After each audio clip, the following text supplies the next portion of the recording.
Hey, what's going on, everybody? Today is August 16th, 2024. This is the Daily AI Show, and you are listening and watching us hopefully live. We're here every weekday, Monday to Friday, doing a new live show. And today we're going to be doing a little bit of a tool review, talking about Opus Clip, but more specifically, their Clip Anything new features that they came out. With us today, we have Jyunmi, Andy, Beth, and I'm Brian. And heads up, this is mostly going to be a Jyunmi show because he is our resident expert when it comes to Opus Clip. So let's just set the stage here really quick and talk. So before I'm going to bring up the screen here. And then Jyunmi, why don't you give us sort of a overview first of what Opus Clip is, and then we'll look at the screen here. We can kind of talk about what Clip Anything is as a, I don't know, will we call it a new feature, or is this like, do you see this as a full overhaul of Opus Clip? No, it's a new feature. Okay. So yeah, let's start with a quick overview of what Opus Clip is. So Opus Clip is part of the new batch of AI-powered video repurposing tools. Okay? So a lot of content that gets created is in long form, right? And just to take advantage of all of the great content that's in those long form videos, you want to edit them down for social media or your other platforms, or just little snippets of particularly good pieces of information, right? And so normally that's a manual process. So you got to go into your editor like, Adobe Premiere or something like that, and find those bits, cut them out, put your captions on them or however you want, graphics, overlays, things like that. Then once all that editing's done, then you upload them to your social platform of choice. Now, this adds a lot of time and effort to make sure that gets done. So Opus Clips and other tools like it came about to streamline that process. Right? So what they'll do is they'll ingest your video, usually directly from wherever you've hosted your long-form content, such as YouTube and other platforms like that. They will apply their AI model to it, which has been trained to identify what they think is key moments or key mentions and things like that. And most of them function about the same, right? They function in the same way. They'll use the transcript, right, to identify what the themes are, or where the beginning and ending of a speech is, or, a talking point, and then bring that out into a clip. Right? They'll do analysis on the dialogue, but it all really it's text-based, right? And they provide a text-based editor, much like other tools that we've talked about, like Descript and things like that. Now, the most cool thing about the Clip Anything feature is it's no longer text-based editing. It's no longer identifying through the transcript. It's actually doing video analysis. So their new model that's used by Clip Anything does video analysis. It analyzes the video frame, and it's able to pull out elements and identify objects and segmentation in the video itself. And that's what makes it such a great leap forward, because that allows you to really analyze and find things in the video that you provided. So real quick, before you keep going, I want to bring up just a question for you. So would we consider Clip Anything now to be truly multimodal based in your experience? And what is it closer to what we would see with a Google Gemini, which is a LLM that was built, quote unquote, from the ground up as a multimodal model? Does it feel, we're going to get into it, but does it feel more like that? Absolutely.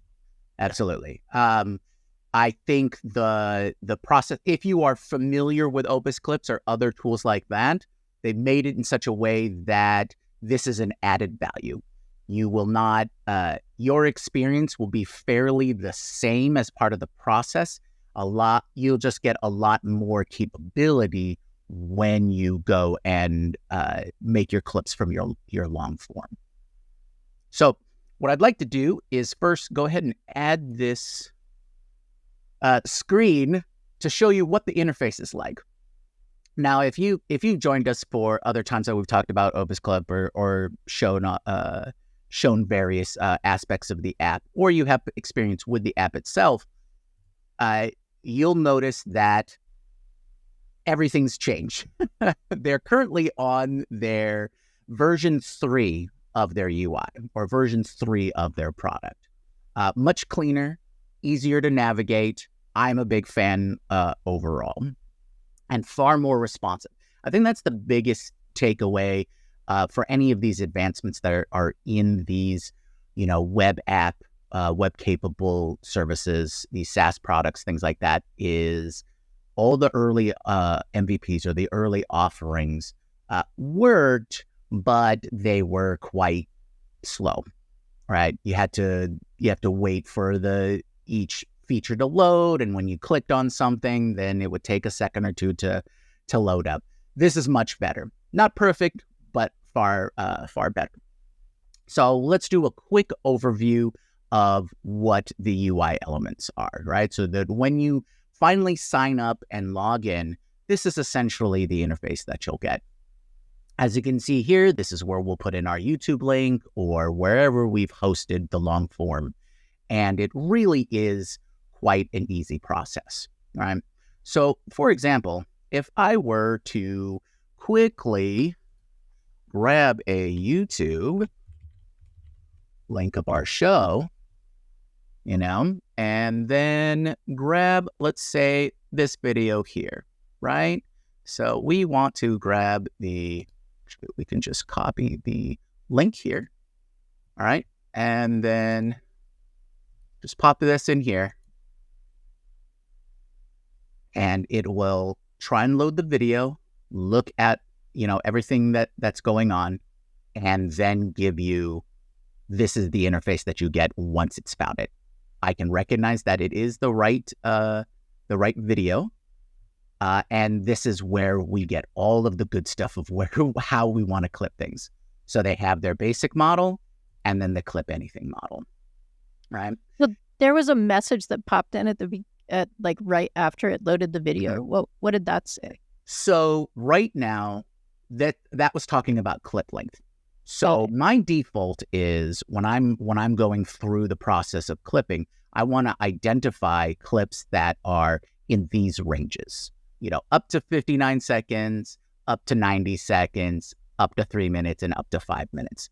And this is the reasons why I've specifically chose these is because we release content both on YouTube Shorts, which is 1 minute or less, and TikTok, which is now technically up to 60 minutes. But we try not to put too long of a piece up there on TikTok. Now you can, of course, just auto, but the auto recognition of the clip only recognizes up to 3 minutes by itself. And the error message in particular was they have a B-roll feature. All right. So this has been something that's been in OpusClip since version 2, where you can ask OpusClip to check their libraries and the services they're connected with to find appropriate B-roll for your video. So much like a lot of the auto editors and web-enabled video editors, there's options to bring in B-roll or search for other resources. There's usually a library of templates. You can upload your own branding, all of these kinds of features, because they're really designed to repurpose your long form content, right? If you are working with long form, and when I say long form, I'm talking like 20 minutes or more. That's arbitrary, but when you're working with content that long, you usually will get better responses if you have a desktop based NLE or nonlinear editor, such as Adobe Premiere or whatever your favorite flavor is, DaVinci Resolve or Apple's Final Cut. And so when you're dealing with those long form, you need better responses, more memory, things like that. And so you'd want to use those kinds of apps as opposed to something like OpusClip or Descript on average.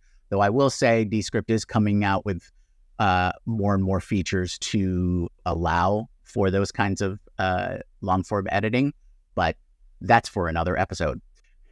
So I'm going to continue on and talk about this interface.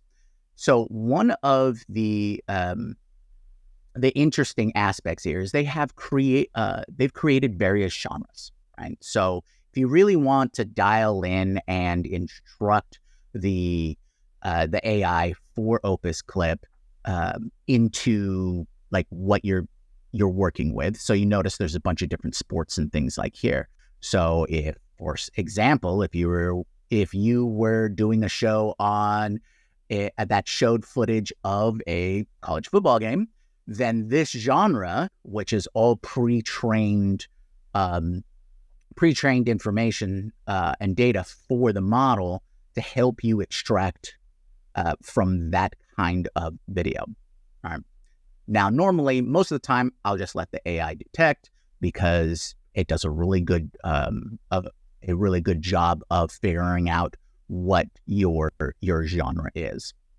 Now, us, we're fairly consistent, so we definitely follow in the podcast and the news, but a lot of time we'll have stories that cover science and tech or entertainment, right? And each of those is a different genre. So instead of me picking out for each video, my default is let the AI detect, and it does a good job of it. Now, one of the newest features that that's client facing that I think is probably the most powerful part of the new Clip Anything is the ability to prompt, right? Now, in the basic version, you could still do keywords, right? So if you knew that in your video, you talked about certain topics or you mentioned certain keywords, like let's say it was a football game and you were mentioning a specific team name, right? You could bring that out, right? If there was a certain kind of story, you knew that it was a hard science story, you could probably put in the science or the scientist or the university that a research paper came out of or anything like that, and it would help find it. But with the prompt, as in you can see examples here, the prompt allows you to really expand your method of pulling out the best parts of the video, right? And so I did that with quite a few videos, just as an example. So before I move on to the specific prompt examples, are there any questions? No? Okay.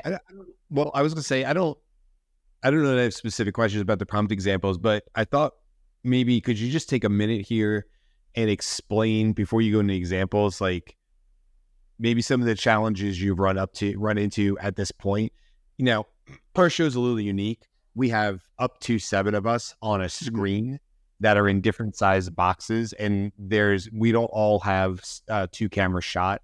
So although StreamYard will give you all of our individual videos, which is super, super helpful. So you always have, like, for instance, for our users, our listeners, at the end of this video, at the end of this show, Jyunmi will have my camera, whether I'm speaking or not. He'll have my camera as an individual video, and you have all of that to play with. And then, of course, you have this shot right here, what everybody's looking at, which is at the moment, we're all stacked on the left and we're sharing a screen. You will also get a video of just sharing the screen. So it's not that there's a lack of types of content, right, Jyunmi, that you're getting, but I guess what I would love to share with our audience is, it's not a perfect system, or it hasn't been a perfect system. So can you just sort of level set, like, where the roadblocks have been in terms of, like, maybe our show, just to help our listeners understand, where we're sort of restricted at the moment, or maybe this new prompting has fixed that,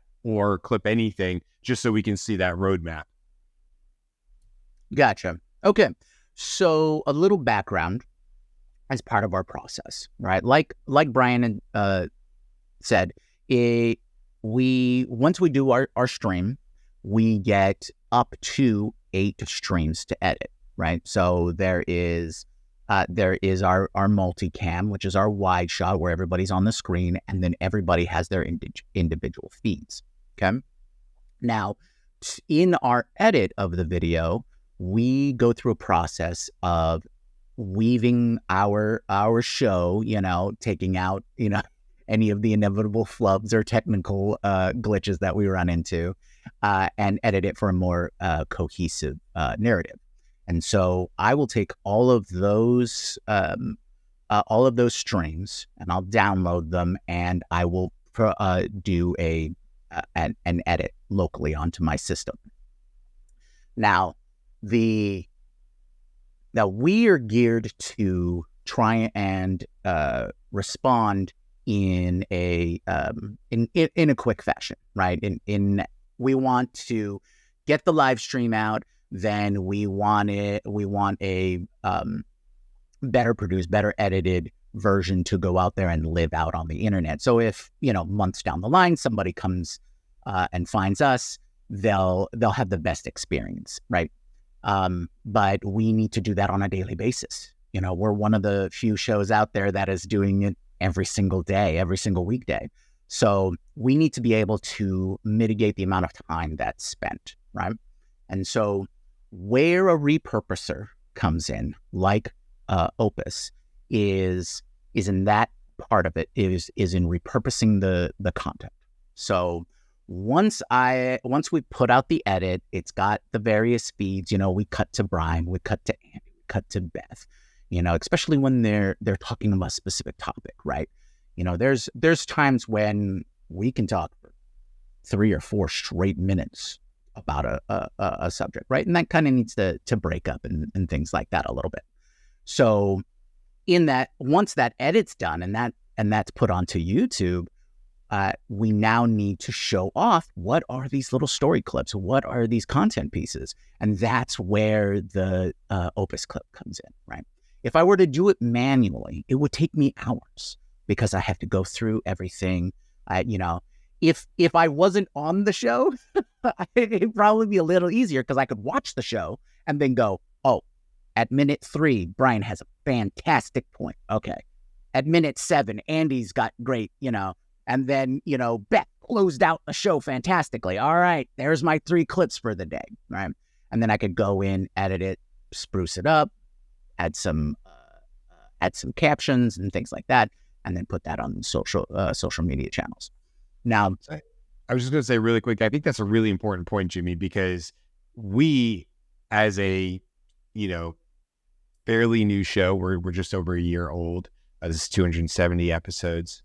We are experiencing, I think, what many content creators out there or aspiring content creators would be running into, which is you're trying to trade time for money, for efficiency with money, and there's not, we don't have unlimited funds, right? We're not at a point yet where the show where it's self-sustaining, meaning like we're not bringing in enough with like ad revenue or anything like that, where we're even covering the costs of the show. Admittedly, right? StreamYard has a cost. Opus Clip definitely has a cost and all that. By the way, Justin was asking about pricing. We'll definitely get to that, Justin, and make sure we cover it. But I think you just bring up a good point, Jimmy, which is in our particular case, we're produced to trade, in this case, like money, Opus Clip or whatever, to make sure that this stuff gets turned around very, very quickly, that the different clips are going out. And it's not like there's 6 of us working on this. In this particular instance, Jimmy, you are the one doing all the video. It's not that me or Beth or Andy couldn't, but you're definitely the one that handles it because all of us have different jobs or roles or responsibilities. So I just wanted to bring it up. And first of all, give you kudos where it's due, because you are the one that produces all the content and makes it look good on YouTube after the live show on the same day. 99% of the time, it's on the same day within hours. And then the clips go out within 24 hours in most cases. And if you didn't have a tool like Opus Tool or others, like a Descript or whatever, this would be, I would think, almost nearly impossible for one person to try to handle, like you said, while you're on the show. You don't have the ability to just be the producer, and sit in the background in the green room off camera and pull all the strings. And I think that's very common for the typical content creator, is early on, and probably for several years, unless you just strike gold, it's probably going to be you. So that's why we like going over tools like this. And when we find AI tools that we are using and that we understand that are making a difference, yes, you're trading money, but what is that value there? So I just wanted to bring it up. I know you're going to get into this. We can get back and share your screen. But I just want to make sure we brought that up because, you are doing a lot of work, but as you point out, it would be almost impossible if it would be impossible without these newer AI tools. Exactly. So yeah, let's go ahead and dive back in. And let's see here. So where we left off was the prompt feature, right? So let's go ahead and show what those prompts can do, right? So I ran some of our previous episodes back through the process and just to see what kind, if I gave a specific prompt, or if I gave or if I didn't give any prompts or anything along those lines. Now, I will start off by saying that Opus Clip does give a clip anything prompts manual. It's not,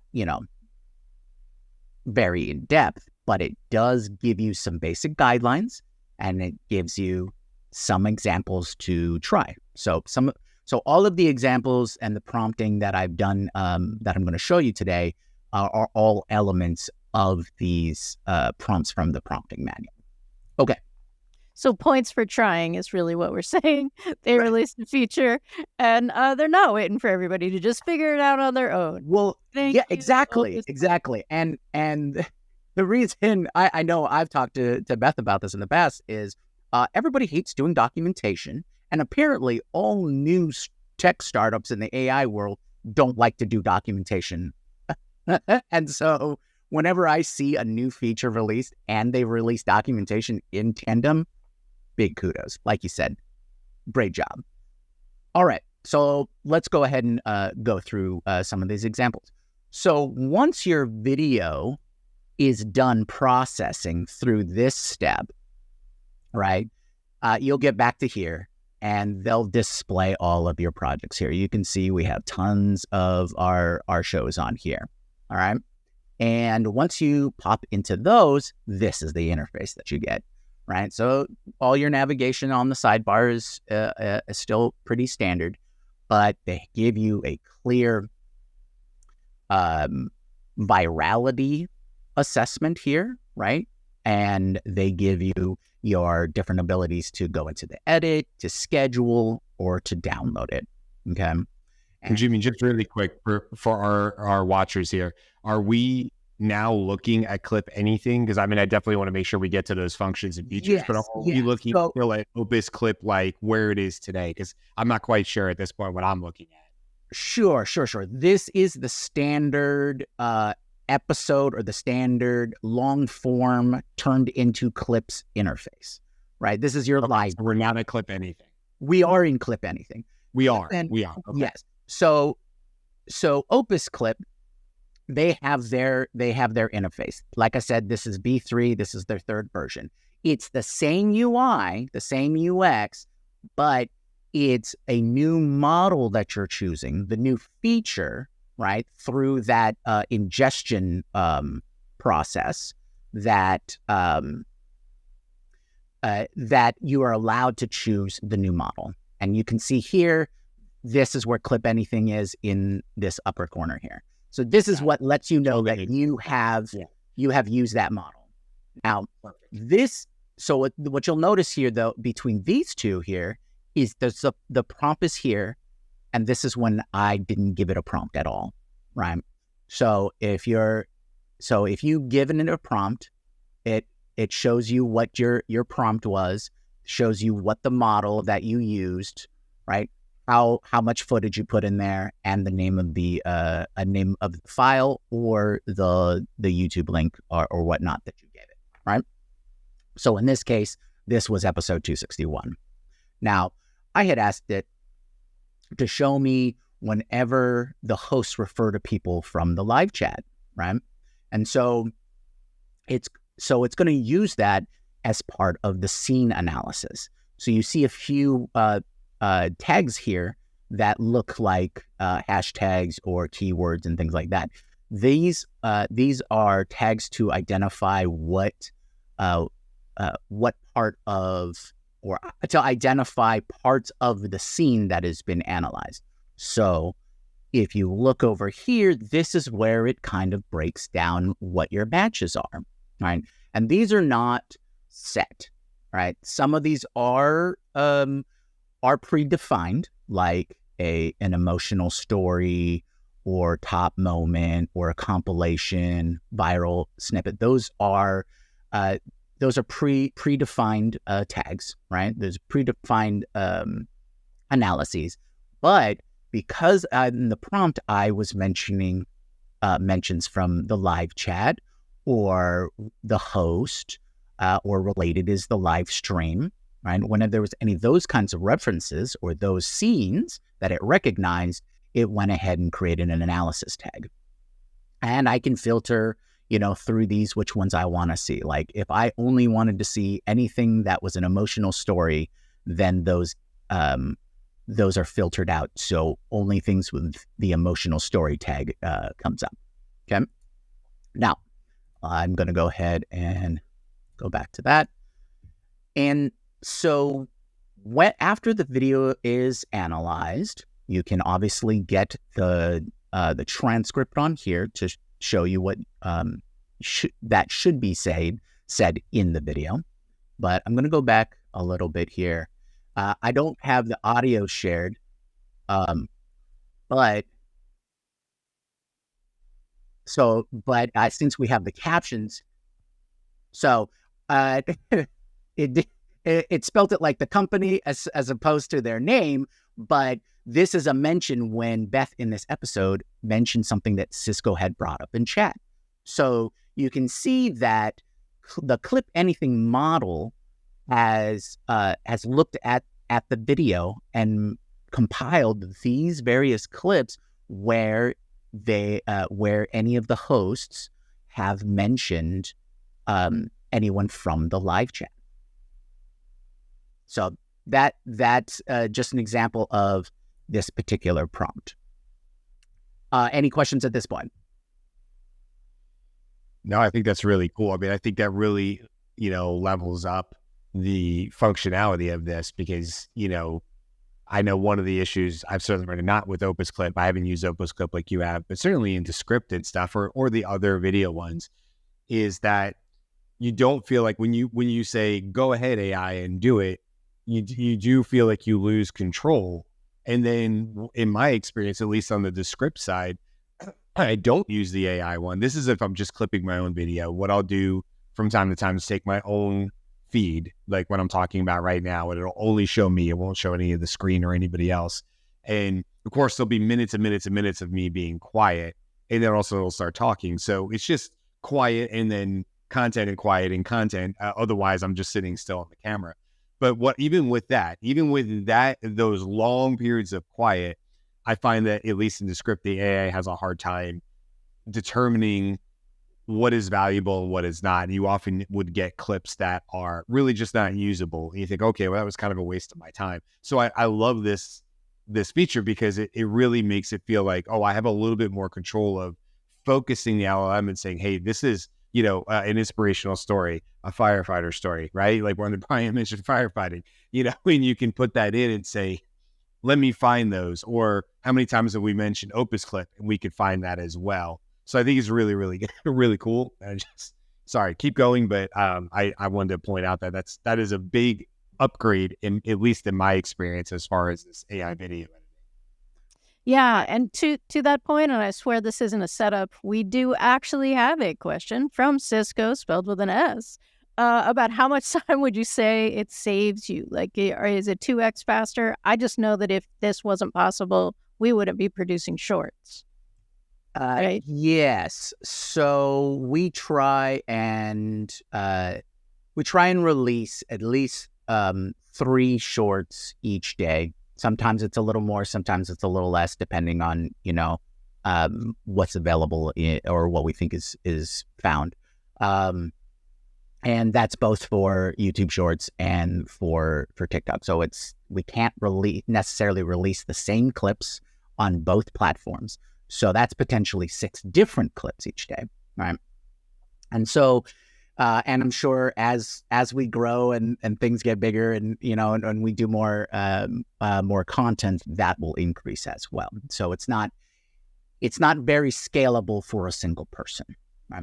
And so you'd need a tool like Opus Clips to mitigate that time. So if we're talking like specific, I would say it at least saves me, at a minimum, 10 hours a week. At a minimum. Wow. Yeah. Because I'd probably be spending at least 2 hours than that, to try and get one set of clips out there.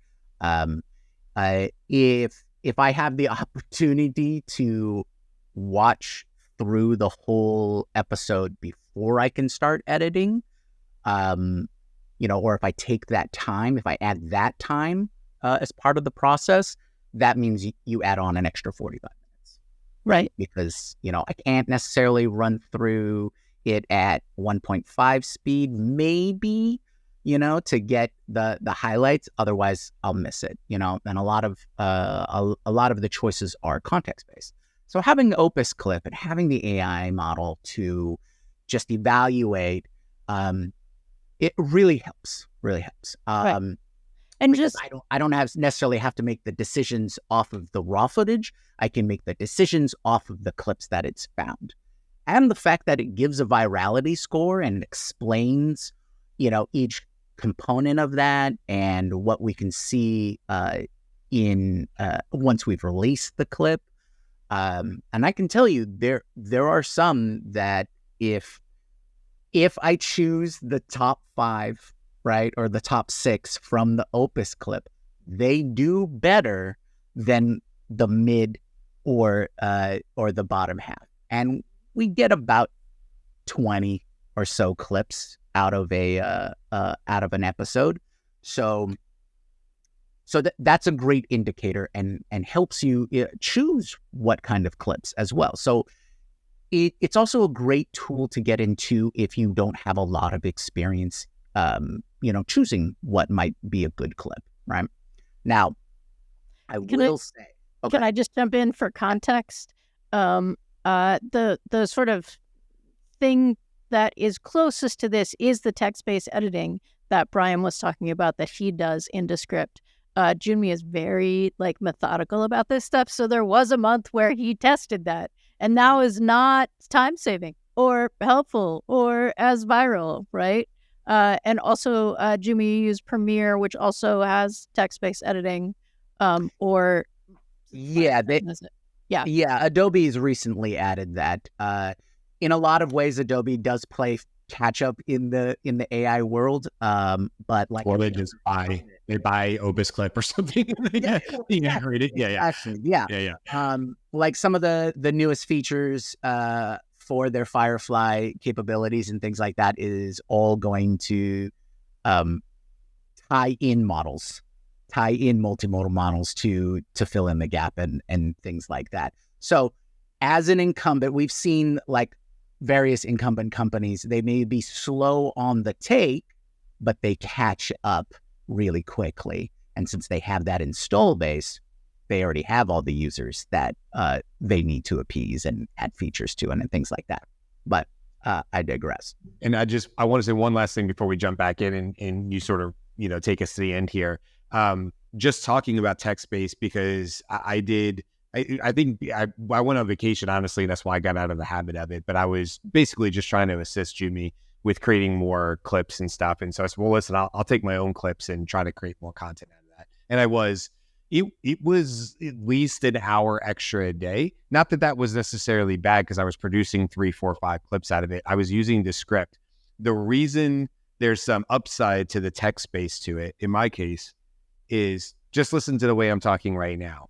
Even though I think I'm talking in a very linear way, I will often interrupt myself and say, but you got to also think about this thing, right? There's a lot of commas in my normal conversation, because it's a live show. I'm not reading off a teleprompter. So my brain goes this way, my brain goes that way, whatever. Okay, now just take what I just said, that last 30 seconds what I said, and put that into script.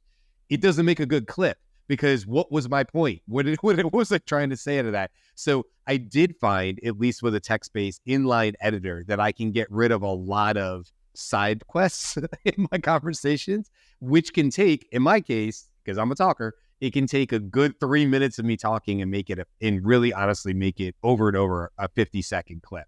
And that's extreme maybe, but let's just go from a minute and a half to 50 seconds. That's 40 seconds shaved off that wasn't super important. Now, we've all seen the clips all over TikTok and YouTube where it almost is over clipped. And so it's like you, but be, ooh, you know, it's like they're clipping every other word. You're like, it's almost hard to watch. So there is a line there. So I will just say, for a text-based editor, there is value there, especially for those types of use cases. And look, that's OpusClip is great too. It really, what it's going to ultimately be, right, Jyunmi, is this is going to be part of the entire system we use. Now, we use StreamYard. We've certainly looked into Riverside. We looked into other tools. What are we looking for? Some hybrid version that's really good of all of the above, that when we say end show, it immediately starts processing clips at the quality of OpusClip, clip anything. And then Jyunmi just goes, hey, like 30 minutes after the show is over, there's just a dashboard of whatever the AI thought the greatest clips were of today's show. And they're just sitting there ready for it. We're not there yet, but to quote Matt Wolf, who we do oftentimes, he's got a great YouTube channel, this is the worst it'll ever be. And it's getting pretty good. So anyway, back to yours as you take us to the end here. But just remember that this is what you're seeing today is already a 10-hour time saver for Jyunmi per hour. And that's minimum. And I think you definitely undershot it. I think it's definitely closer to 15 or 20 sometimes. But okay, 10 minimum time savings per week, just where we are today. Just think of where that's going to be in 3, 6, 9 months, and how much better the quality is. And when you talked about B-roll, look, we all can see what's coming with B-roll. That will be AI generated as well. It'll be fully AI generated. It'll be something net new that's not some saved clip that's got no copyright infringement. It'll literally be something created out of a Runway or a Sora or whatever the video tool of the day is, and that will be your B-roll. So that's all coming too. When we know it is, it's just like how much time between now and then, and how can we still use these tools today to make a really big impact on the work that we're doing. Okay, so there's just a couple more things, and this kind of speaks to what you're talking about, Brian, with the text editing. First, I wanted to show something that would allow you to see, or allow people to see, the elements of the video analysis itself. All right. So in this prompt, I asked it to find all the scenes with laughing. So if you can see everything in that shot, let me see if I can bring it back. If you can see everything in that shot, we've got smiling faces. You can see clearly that Brian's, this is from our 1 year show where Brian is joining us from the car. Yeah. He's laughing and smiling. Andy's laughing and smiling. Beth is laughing, smiling. Of course, I am laughing and smiling here. And so this is the clip anything model finding the part of the show where we're all laughing and smiling about, a joke that was mentioned, or, a funny moment. So this really highlights to me the capabilities of the multimodal model, right? There's nothing in here that is, if you look at the transcript, there's no words that it's drawing this from. It's pulling this from the actual scene itself. Oh, this person's smiling and looks like they're laughing. And that's about it. Super cool, by the way. That is super cool. Yeah. All right.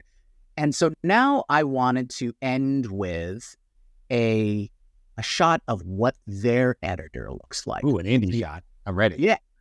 And so here is a clip that I've gone into. I've gone into the edit feature, and we were talking about text-based editing. You can this is the editor in Opus, right? We can edit the words, we can remove the caption, and the video. That's essentially the edit cut from there. Or we can use the nonlinear editor here, and we can make a split, right? Let's say we wanted this to be 2 separate scenes, okay? So we have all these options, and like I said, the only thing that this kind of editing or this kind of editor is, it's more primed for the shorter clips because you only have so much memory, and it's all loaded into your browser and all of these kinds of things. So you don't want to edit, a 40-minute video through one of these kinds of editors. But just to give you an example of what these future steps that we're going to see, right? We can do text overlay directly from here. They have multicam capability, right? So, and what these transitions between multicam. And when I say multicam, I really mean like multi-scene. So it's found its clip. You're editing just this clip, but you can select multiple scenes and then have a transition added to whether you want to wipe, fade in, those kinds of things. And recently, a much quieter feature release is they have added in beta a voiceover feature. You can use the base voices that they have, and if you've ever heard of these voices, they're from 11 Labs. So they've tied in 11 Labs voice generation for your videos. You put in your script, you choose your voice, some of the more tone options, and then you can generate the voiceover for your video. So if you are interested in if you're interested in adding additional elements, or if you were worried about what kind of videos OpusClip can repurpose and what kind of editing options you can add to it, they, like you said, Brian, they keep on getting better. They keep on adding additional features. So you're telling me with this voiceover, yeah, that if Carl, who's not here today, so I'm going to pick on him, starts going off the rails on Google, and we can see we're losing him on the live stream. You're saying you could make a clip and it'd be like a la Shawshank Redemption over voiceover, where it pauses and it goes, at this point, Carl had clearly left the station on Google, where you didn't know if we were going to get him back. So you're saying we could create fun clips like that if possible. Oh, absolutely. Yes, exactly. And if, in our last couple of episodes, our diehards will know in the live stream, Carl's had a few mic issues. So if we wanted to keep that in, especially when he was going off describing something, absolutely. We could take one of these voices, we could put in what Carl thought he said, and then it would just cut into those voices. Now, I would really love it if we get to a point, and I'm sure they will, allow you to upload your own voice. And it's like, oh, I totally flubbed that. Hold on, let me put in my voice. And the script has that. So it's certainly possible. You can train in the script, and I won't say it's seamless, but the idea being is if you just totally say the wrong, I mean, we talk about so many companies and stuff. It's like, we'll say, oh, such and such a website, and we meant a totally different company. We just said the wrong one. Then you should be able to swap that out with the right name to it, and which would fix it both on the audio and in the captions. So it exists, but yeah, how soon would OpusClip? I don't know, but it definitely is something that exists. It's coming. I do have another question though about a feature. Maybe you're about to show, but hold on really quick. I'm just going to show this super quick. So on their website and on Clip Anything from OpusClip, they talk about this reframe anything into social ready clips. Now, this is something that I know we have struggled with, because when we're in this frame, oftentimes what you would like to do in a clip is say like, well, it's a 4-frame, it's a 4-box, but I only want to show Brian because I'm the only one talking right now. And that appears that you could somehow draw a square around me and just make that a square clip or a 16:9 clip. Is that possible? Because I feel like that has been a pain point we have definitely struggled with. Right. So there's a couple of things. Number one, the reframe, you'll notice it has alpha there. So we don't have access to that yet. Okay. But that is the next feature that they're trying to release. What's really nice about the reframe anything is it's supposed to be reactive. So it's on the fly, right? In most of these editors, when you want to change the aspect ratio, right, it will either, like how OpusClip does it, you've preset it to what the ratio it is, and it has all the basic presets, 16:9, 9:16, 4:3, 1:1, all of those, but it applies it sort of like a template, right? So once it's applied, that's it. So their reframe anything is supposed to add the feature of adjusting what it would be and what you want, right? That will be a great feature when it becomes available. And I'm sure I will dive deep in. And if OpusClips wants to give me alpha access, that would be fantastic. Thank you so much. And we're doing an entire show about them. I mean, and yes, I'm totally going to at them on TikTok and YouTube. Send us a free couple credits. You know what I mean? Just like, come on, throw a couple our way. So, that pretty much wraps up all of those key features. The things I wanted to highlight were primarily the prompting option, or the prompting feature, which allows you to really expand how in depth you want the AI model to analyze the video, right? Whether that's just extracting specific points, compiling specific points. One of the demos they gave as part of their larger demo day was that it's great for sports clipping, right? Because they showed when they can just say, choose your favorite sports star, all of their show all of their scores that they made, right, in a game, and then compile it. That's one of the things that I really liked about OpusClip is the back-end processing does compile the relevant mentions. So in some of our videos, we'll talk about a particular topic, in the mid-roll, and then we'll go back to a topic maybe, 10 minutes later and just reiterate. And OpusClip can compile those into scenes. You can do it manually, of course, but it's really good at finding those kinds of things, right? And again, I'll reiterate, not perfect, but it's getting closer and closer to that point where I don't have to do any additional editing. And the Reframe Anything feature coming out, that will help so much when I'm trying to take a clip for YouTube Shorts and TikTok and and change their aspect ratio as needed. So, unless there's any other questions, I think I've gone through everything that I really wanted to highlight.